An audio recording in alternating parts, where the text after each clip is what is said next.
After leaving Golden Spike Historical National Park, I was heading east back to where I left off on Route 30 in Wyoming. This is the highway leaving Golden Spike. Just to the right of that utility pole is the Valley Canyon I'll be driving through on my way to 30, US 89, by some said to be some of the most scenic drives through the Rockies. This is just showing some snow that's still there. A couple pictures of the scenery after leaving Bingham City on my way. Unfortunately, I couldn't take any pictures going through 89. It just took total concentration. And at one point, I came around a corner and the road was flooded on the turn, which was extremely hairy as I went through it. So I had to immediately straighten up bike, head for the ditch as I went through the water so I wouldn't hydroplane and wipe out. It was a pucker moment. It was a very beautiful drive. The river, Logan River, was right alongside the road, but it was extremely flooded up to the road level. Every campground, which was probably a dozen of them, was flooded and underwater, all from the spring runoff. And a lot of Class 3 and Class 4 rapids in the river because of the violence of the runoff. As I come around the corner, clearing all of the windy switchbacks, this was my view. First thing that came to mind was Lake Tahoe. This is Bear Lake, Utah. While it's very similar in size to Lake Tahoe is 22 miles by 12 miles. Bear Lake is 20 miles by 8 miles. The Bear Lake is also fed completely by snow melt runoff. There's no other rivers or streams that feed this lake. And I just can't get rid of these pop-up thunderstorms. That came out of nowhere. Luckily, I was only sprinkled on for a few minutes.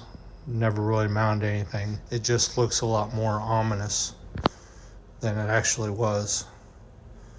But it's a daily occurrence. If you look in my mirror, that's the storm that we were just looking at as I turn north and west to get away from that storm. As you look at this scenery, what you can see is, or the picture is depicting a completely flooded Thomas Forks River. That valley is completely flooded. As I've mentioned, US 30 follows the Oregon Trail, California Trail, and the Emigrant Trail. And that's just what this is depicting. These are some of the terrain they had to go over. This is showing it through the Idaho, the storm in my mirror. In 30 years, there was over 300,000 immigrants that went on these trails. The Big Hill, this is one of the toughest to descend. This is a current picture, and that's the trail they had to come down. I had just taken a picture and then used the red marker to show the trail that this picture shows. And without the red line I drew through it, you can almost see the trail that they had to come down. This is talking about how they had to use block and tackle and ropes and chains to get the wagons down that hill. This is in Soda Springs, Utah. It was naturally carbonated water, natural soda water. While trying to drill to tap into so they could control the flow of soda water, they created what they call a captive geyser. This geyser goes off every hour on the hour because of them drilling it. And that's a picture I took of it, and then there's the video. It lasted about 4 or 5 minutes. I just took a short video of this, but it just continues. And it goes as high as 100 feet. These pop-up storms, I just can't get away from them. That's to my left. And that's over in Idaho potato field. And to the right, bright, clear blue skies. Chobani Yogurt Factory in Utah. Just scenes of the vastness of Idaho. An odd cloud, huge potato field, and just sceneries of canyons and valleys as I'm riding along. This is along the Snake River. These different signs here, and then these waterfalls in these next two pictures are just springs that come out of the side of the mountain. Creates thousands of springs and waterfalls. This area is called Thousand Springs.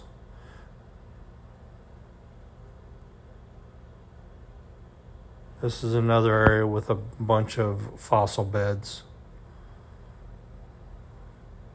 And just some scenes of the valleys nearby that I stopped to take a picture of. Some of you may be wondering why I'm traveling on US 30. This is why.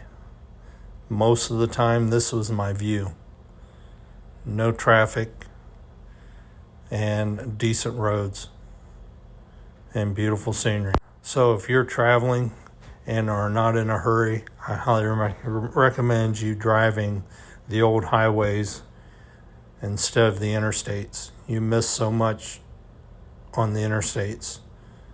So far in the roughly 2,300 miles I've ridden, I've only had to be on the interstate under 100 miles. And the views and what you run across is amazing. Going skiing, I've traveled in a lot of these areas, but I've never seen any of this other stuff because mainly when I'm skiing, I'm on the interstates, not on the U.S. highways. Just enjoy the picture. This storm came out of nowhere. Took about 20 minutes to go from nice and sunny to this. And it gets worse as I'm driving along. This is to the north of me. Luckily, I'm heading west. And it gets worse. And I'm gotten closer. That is right over 84. Luckily, I'm not driving on 84. In this part of the country, US 30 parallels Interstate 84. I'm just glad I was not on 84.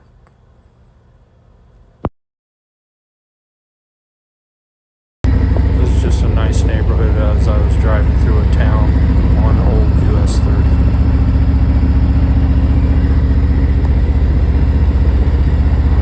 Nice homes, nice yards.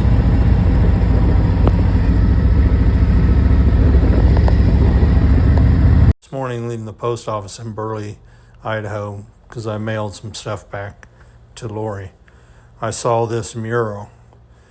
It depicts Golden Rule Mercantile Company. J.C. Penney, James Cash Penney. This was the name of his first store. He called it the Golden Rule Store because he wanted his customers treated like you would like to be treated. When an elderly lady asked me what I was doing, I explained what I was doing, and she said this was one of the first Golden Rule stores in Idaho. There was one picture I was hoping I would get, which I did not. Going through Boise, Idaho, I wanted to get a picture of Boise State's Blue Field. Unfortunately for me, it's only open to the public Monday through Friday. This is Saturday, so I did not get a picture. Have a great day. I just crossed over the river into Ontario, Oregon. This is where I'm ending my day. Good night.